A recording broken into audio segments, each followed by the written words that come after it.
ওকে, আমরা আজকে শিখব ফার্স্ট এপিআই দিয়ে কিভাবে ওয়েব এপিআই বানানো যায়।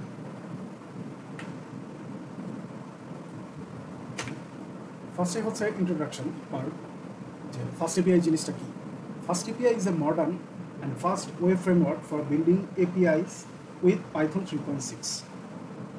এখন কোশ্চেন আসতে পারে যে আমরা ফার্স্ট এপিআইটাই কেন ইউজ করব। এটার সেভারাল রিজনস আছে, এর মধ্যে আমি কি কয়েকটা রিজনস তুলে ধরতেছি। Suppose fast API performance better, কারণ এটা অ্যাসিনক্রোনাস প্রোগ্রামিং অ্যালাউ করে, যার কারণে আমরা হচ্ছে large number of concurrent hit এটা অ্যাকসেপ্ট করে। ফার্দার হচ্ছে যে এটার ইন্টারঅ্যাক্টিভ ডকুমেন্টেশন। ফার্স্ট এপিআইয়ের সাথে বিল্ডিং সোয়াগারের ইউআই আছে ডকুমেন্টেশনের জন্য, এবং রিডক আছে, যেটা খুবই ইন্টারঅ্যাক্টিভ।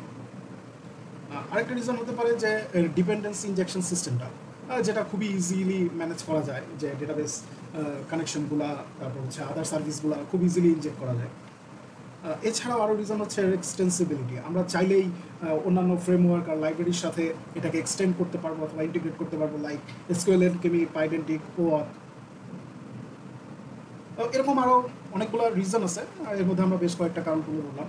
আমরা নেক্সট পার্টে চলে যাই, যে আমরা আজকে কী কী শিখবো। বেসিক্যালি ফার্স্ট এপিআই শিখতে হলে আমাদেরকে কিছু জিনিস আগে সেট আপ করে নিতে হবে। যে কোনো প্রোগ্রামিং ল্যাঙ্গুয়েজ শেখার সময় বা কোনো ওয়েব এপিআই বানানোর সময় আমাদেরকে একটা এনভায়রনমেন্ট সেট আপ করে নিতে হয়। তো ফার্স্টে আমাদের এনভায়রনমেন্ট সেট আপ করতে হবে, দেন আমরা একটা স্মল ডেমো প্রজেক্ট দেখব।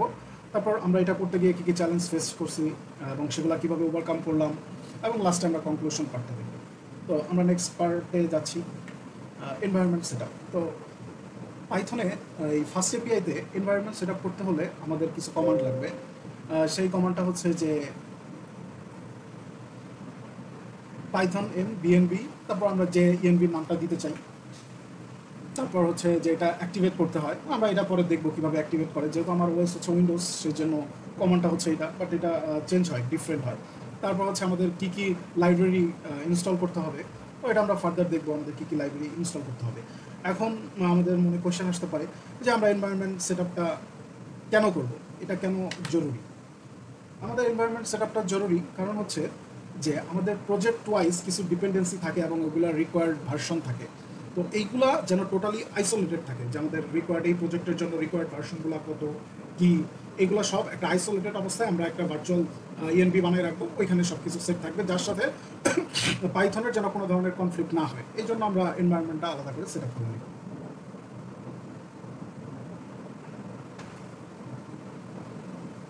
তো আমরা এখন একটা প্রজেক্টের ডেমনস্ট্রেশন দেখব, যেটা আমরা প্রিভিয়াসলি বলেছিলাম। তো আমি আগে থেকে একটা প্রজেক্ট সেট আপ করে রেখেছি, এখন আমরা ওই প্রজেক্টটা বিল্ড করব, রান করব।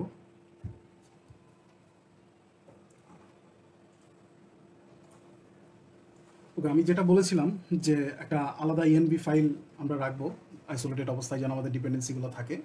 এইটা হচ্ছে আমাদের এই যে ব্লক ইএনবি আমরা যেটা দেখতে পাচ্ছি, এটা হচ্ছে সেই ভার্চুয়াল এনভায়রনমেন্টটা। তো এটা আমাদের অ্যাক্টিভেট করে নিতে হবে। আমি যেহেতু আগে থেকে ক্রিয়েট করে রেখেছিলাম, সেই জন্য আমার ক্রিয়েট করার কমান্ডটা লাগবে না, আমি জাস্ট এটা অ্যাক্টিভেট করে নিব।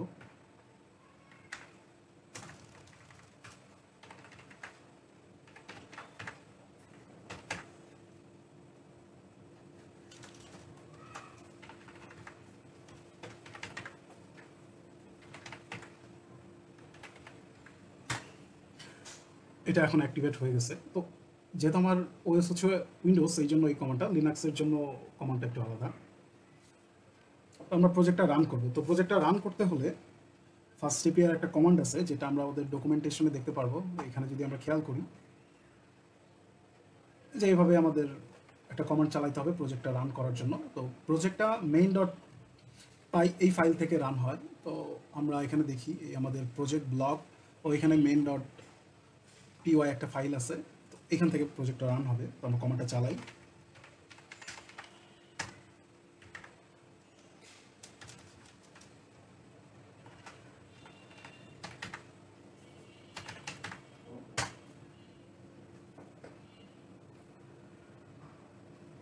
তো আমরা দেখতে পাচ্ছি প্রজেক্টটা রান হয়ে গেছে 800 পোর্টে লোকাল হোস্টে। তো আমরা যদি ডকুমেন্টেশনটা দেখি, তো আমরা যেটা ফার্স্টেই বলেছিলাম, এর সাথে ফার্স্ট এপিআইয়ের সাথে বিল্ড ইন ডকুমেন্টেশন থাকে, সেটা হচ্ছে সোয়াগারের ইউআই, যেটা অনেক ইন্টারেক্টিভ। এখানে আমি আগে থেকেই কিছু হচ্ছে এন্ড পয়েন্ট ডেভেলপ করে রেখেছি, এই লগ ইন, তারপর হচ্ছে ব্লগস, ইউজার। তো আমরা একটু কোডে চলে যাই, আমরা দেখি কিভাবে আমরা এই কাজগুলো করলাম।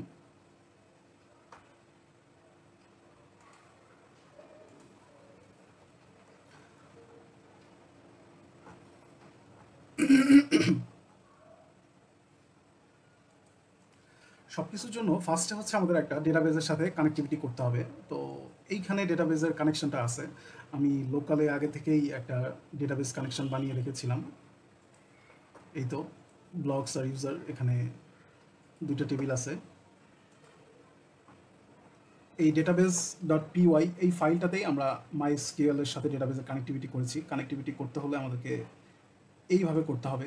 এখানে আমাদের মাইএসকিউএল এর ইউজার নেম, পাসওয়ার্ডটা বলে দিতে হবে। যেহেতু আমার পাসওয়ার্ড নাল, এই কোলনের পরে জন্য আমি কিছু দেইনি। তারপর এটা কানেক্টিভিটি করে নেবে। এখন হচ্ছে আমরা যদি এন্ড পয়েন্টগুলো রান করি, সাপোজ হচ্ছে আমি এই এন্ড পয়েন্টটা রান করতে যাচ্ছি, ব্লগ অল, এটা যদি এক্সিকিউট করি, এখানে আমরা দেখতে পাচ্ছি নট অথেন্টিকেটেড। এইটার রিজনটা হচ্ছে বেসিক্যালি আমাদেরকে অথরাইজেশন করে আসতে হবে, যেটা আমরা আগে থেকে ইমপ্লিমেন্ট করেছিলাম। এখন যদি আমরা এটা এক্সিকিউট করি, তো আমরা রেসপন্সটা দেখতে পারবো যে এখানে সবগুলা ব্লক আমরা দেখতে পাচ্ছি। এখানে একটা, দুইটা, তিনটা, চারটা, যতগুলো ব্লগ আছে ব্লগ টেবিলে, আমরা যদি একটু টেবিলটাতে চলে যাই, এই যতগুলো ব্লগ আছে সবগুলোই আমরা এখানে দেখতে পাচ্ছি। এখন আমরা আগে দেখব যে এই জিনিসটা কিভাবে করলাম আমরা। তো ফার্স্টে আমরা এখানে চলে যাই, আমরা রাউটার্সে চলে যাচ্ছি, ব্লগ, এই যে আমরা একটা এন্ড পয়েন্ট ডিফাইন করছি এইখানে ব্লগ লিস্টটা দেখানোর জন্য। তো এখানে আমরা যদি দেখি লেফট সাইডে, আমরা একটা হচ্ছে আর্কিটেকচার ফলো করছি, যে রাউটার্সের মধ্যে আমরা ব্লকগুলো, ব্লক, তারপর হচ্ছে ইউজার, এগুলার ডিটেলস আমরা একটা রাউটার্সের মধ্যে রেখেছি। তো এইটা হচ্ছে কনভেনশন। এটা আমরা ফার্স্ট এপিআই যদি আমরা কনভেনশন দেখি, এখানে যদি আমি একটু সার্চ দেই, রাউটার্স লিখে, এই যে আমরা দেখতে পাচ্ছি যে এখানে আর্কিটেকচারটা কিভাবে হবে। আমাদের যদি অনেকগুলো এন্ড পয়েন্ট হয়, যেমন ইউজার, একটা প্রজেক্টে তো অনেক ধরনের এন্ড পয়েন্ট হয়, তো এই এন্ড পয়েন্টগুলো যদি বিগার অ্যাপ্লিকেশন হয়, সেক্ষেত্রে আমরা মাল্টিপল ফাইলে রাখবো। এটা হচ্ছে এই ফার্স্ট এপিআই একটা কনভেনশন, এখানে বলা আছে যে ফাইল স্ট্রাকচারটা কিভাবে হতে হবে। এই রাউটার্সের মধ্যে থাকতে হবে items dot PY, items related যতগুলো এন্ড পয়েন্ট থাকলে ওইখানে থাকবে, ইউজার্স রিলেটেড এন্ড পয়েন্ট থাকলে ওইখানে থাকবে। যেহেতু আমাদের এখানে দুইটা এন্ড পয়েন্ট আছে, ব্লগস রিলেটেড এন্ড পয়েন্ট আর ইউজার রিলেটেড এন্ড পয়েন্টগুলো, তো এই জন্য আমরা হচ্ছে এখানে দুইটা, এই রাউটার্সের মধ্যে আমরা হচ্ছে দুইটা ফাইল করেছি, একটা হচ্ছে ব্লগ আর একটা ইউজার ডট পিওয়াই। তো আমরা যে কোনো একটা পয়েন্ট নিয়েই কথা বলি। ফার্স্টে এখানে আমরা দেখতে পাচ্ছি যে আমরা একটা নাম দিয়েছি রাউটারের, যে এটার নামটা কি হবে, প্রিফিক্স কি হবে, এন্ড পয়েন্টগুলোর প্রিফিক্স কি হবে। আমরা যদি এখানে খেয়াল করি, সবার আগে প্রিফিক্স অ্যাড হয়ে গেছে স্ল্যাশ ব্লগ। ও এইটার জন্য রেসপন্সিবল হচ্ছে এটা, এখানে এই রাউটারের মধ্যে আমরা যে ব্লকটা সেট করে দিব সেটাই প্রিফিক্স আকারে যাবে। আর আমরা একটা ট্যাগ দিয়েছি, এইটা সাপোজ এটার নামটা কি হবে, আমি একটু চেঞ্জ করে দেখাই, ব্লগস অল ইউআরএলস। এটা যদি আমরা এখন রান করি, অলরেডি আমাদের এটা রান হয়ে গেছে। এখন যদি আমরা এই পেজটা রিলোড দেই, তাহলে আমরা দেখতে পারবো এখানে নামটা চেঞ্জ হয়ে গেছে, ট্যাগটা চেঞ্জ হয়ে গেছে। আমরা এখন একটা এন্ড পয়েন্ট বানাবো, দেখি জিনিসটা কীভাবে কাজ করে। তো সাপোজ আমরা নতুন একটা এন্ড পয়েন্ট বানাই, যেখানে আমরা সবগুলো ব্লগের লিস্টটা দেখব। তো আমাদের ডিবিতে আমরা দেখতে পাচ্ছি এখানে অনেকগুলো ব্লগস আছে, তো আমরা দেখতে পাচ্ছি সবগুলো ব্লগসই দেখবো ওই এন্ড পয়েন্টে, এবং রেসপন্সে আসবে টাইটেল আর বডিটা। তো ফার্স্টে হচ্ছে আমরা তাহলে এন্ড পয়েন্টটা বানাই, মেথড হবে গেট, নাম দিচ্ছি অল লিস্ট, একটা ডেফিনিশন লিখতেছি এটা, ওকে। ফার্স্ট আমরা টেস্টিং পারপাস হ্যালো ওয়ার্ল্ডটা রেসপন্সে দিয়ে দিচ্ছি। এখন যদি আমরা প্রজেক্টটা রান করি, তাহলে এখানে আমরা দেখতে পারবো যে আমাদের নতুন এন্ড পয়েন্টটা অ্যাড হয়ে গিয়েছে। ও এখানে ব্লগের পরে স্ল্যাশ আসেনি, কারণ আমরা এইখানে স্ল্যাশটা দিইনি। স্ল্যাশটা দিলে এখন যদি আমরা দেখি, ব্লক স্ল্যাশ অল লিস্ট। এখন আমরা যদি এপিআই এন্ড পয়েন্টে হিট করি তো আমরা দেখতে পাচ্ছি হ্যালো ওয়ার্ল্ড, বাট আমরা হ্যালো ওয়ার্ল্ড দেখতে চাই না, আমরা দেখতে চাই অ্যাভেলেবল ব্লক লিস্টটা। তো আমরা এখানে রিপোজিটরি প্যাটার্ন ফলো করেছি, যার জন্য আমরা একটা রিপোজিটরি ফোল্ডার করে নিয়েছি, এখানে ব্লক রিপোজিটরিটা আছে। তো অলের জন্য একটা মেথড বানানো আছে আমাদের, যে models DB query models block all. এই মডেলসের মধ্যে হচ্ছে আমাদের ডেটাবেজের ফুল স্ন্যাপটা এখানে আছে, এখানে রাখতে হবে। আমাদের যতগুলো টেবিল আছে সবগুলোর স্ন্যাপ এখানে রাখতে হবে। ওকে, তাহলে হচ্ছে আমরা সিম্পল ওই মেথডটাকে জাস্ট কল করে দিব। নিচে আছে, আমরা এটা কপি করে নিই।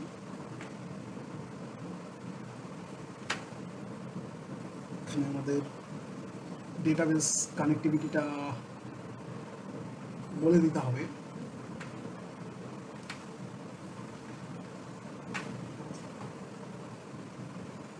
এখন যদি আমরা এই এন্ড পয়েন্ট এক্সিকিউট করি তাহলে আমরা হ্যালো ওয়ার্ল্ডের পরিবর্তে অ্যাভেলেবল ব্লক লিস্টটা দেখতে পারবো। হ্যাঁ, আমরা দেখতে পাচ্ছি, বাট আমরা এখানে সব কিছু দেখতে চাই না, শুধু টাইটেল আর বডিটা দেখতে চাই। সেক্ষেত্রে আমাদের একটা রেসপন্স মডেল বানাইতে হবে, যে আমরা রেসপন্স মডেলে আমরা বলে দিব আমরা কোন কোন ফিল্ডটা দেখব। তো আমরা একটা রেসপন্স মডেল বানাই, schemas.py এই ফাইলটাতে আমরা একটা রেসপন্স মডেল বানিয়ে নেই। ক্লাস নাম দিচ্ছি অল ব্লকস, যেটা আইডেন্টিক বেস মডেলকে ইউজ করবে। ওকে, এখানে আমরা বলে দিচ্ছি আমরা কী কী দেখবো। টাইটেলটা দেখবো এবং এর টাইপটা হবে স্ট্রিং, আর আমরা হচ্ছে বডিটা দেখবো, এর টাইপটা হবে স্ট্রিং। ওকে, এখন এটা আমাদেরকে এখানে বলে দিতে হবে রেসপন্স মডেলটা কি। schemas.all-blocks।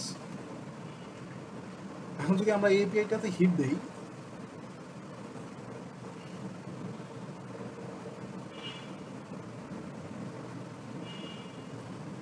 আমরা এখানে একটা ইরর দেখতে পাচ্ছি। আমরা একটু সলভ করি এখানে কি ইস্যু হয়েছে।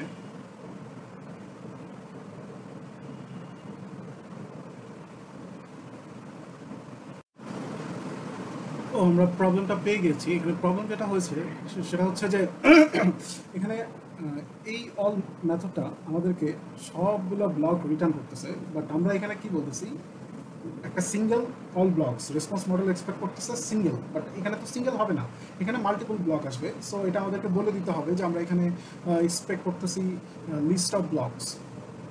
ওকে, তো আমরা এখানে জাস্ট এটাকে বলে দিব যে আমরা এখানে এক্সপেক্ট করতেছি লিস্ট অফ ব্লক।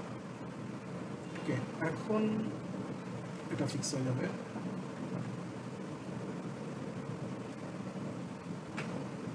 এখন আমরা যদি দেখি, আমরা যদি আবার হিট দেই, তো আমরা দেখতে পাচ্ছি যে আমরা যে আউটপুটটা চেয়েছিলাম ওরকম পেয়েছি।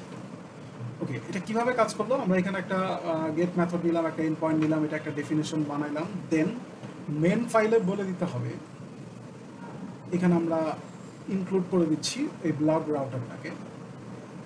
ফার্স্ট এপিআইতে সব কিছু রান হয়, বেসিক্যালি ফার্স্ট রান হয় এই মেইন ডট পিআই এই ফাইলটা থেকে। তো এই জন্য আমরা হচ্ছে ওই রাউটার ব্লগের ব্লক রিলেটেড যতগুলো এপিআই এন্ড পয়েন্ট ছিল ওই ব্লক রাউটারটা আমরা এখানে ইনক্লুড করে দিয়েছি। তো এইভাবে করে আমরা যে কোনো এন্ড পয়েন্ট বানাতে পারি, আমরা আরও ফার্দার এটাতে আরও স্টাডি করতে পারি, আরও ডেভেলপ করতে পারি। তো আমরা এখন নেক্সট পার্টে চলে যাই, যে আমরা এখানে কি কি চ্যালেঞ্জ ফেস করলাম। তো আমরা হচ্ছে এনভায়রনমেন্ট সেট আপ করতে গিয়ে কিছু চ্যালেঞ্জ ফেস করছি, তারপর বিভিন্ন জায়গায় আমাদেরকে বুঝতে হয়েছে যে কোন ফাংশনটার কাজ কি, তারপর হচ্ছে ডিপেন্ডেন্সি ইনজেকশন কীভাবে করতে হয় সেই জিনিসটা বুঝতে হয়েছে। তারপর আমরা যখন কোনো কাস্টম ভ্যালিডেশন রেসপন্স করতে গেছি সেখানে আমরা অনেকগুলো চ্যালেঞ্জ ফেস করছি, আর এগুলো আমরা কীভাবে ওভারকাম করলাম, এগুলোর সলিউশন কি। আমি বেসিক্যালি চ্যাটজিপিটি ইউজ করেছি, ফার্স্ট এপিআইয়ের অফিসিয়াল ডকুমেন্টেশন ইউজ করেছি, তারপর আমি একটা ক্র্যাশ কোর্সও দেখেছি এই ফার্স্ট এপিআইয়ের এই চ্যালেঞ্জগুলো ওভারকাম করার জন্য, আবার স্ট্যাক ওভারফ্লোর হেল্পও নিয়েছি। তো কনক্লুশন পার্টে আমরা যেটা হচ্ছে বলতে পারি যে আমরা এটা নিয়ে ফার্দার আরও স্টাডি করতে পারি। তো ফার্দার আরও লার্নিং করতে হলে লার্নিং রিসোর্সগুলো কী হতে পারে, ফার্স্ট এপিআইয়ের অফিসিয়াল ডকুমেন্টেশন যেটা সবচেয়ে বেশি হেল্পফুল, আর ওর ডকুমেন্টেশনটা খুব সাজানো, সুন্দর, গোছানো, আমরা যে কোনো জিনিস খুব ইজিলি ফাইন্ড আউট করতে পারবো। তারপর হচ্ছে আমি সবাইকে বলবো যে আমরা এই ফার্স্ট এপিআই দিয়ে আমাদের ওয়েব এপিআইগুলো বানাতে পারি, একটা এক্সপেরিমেন্ট চালাই দেখতে পারি।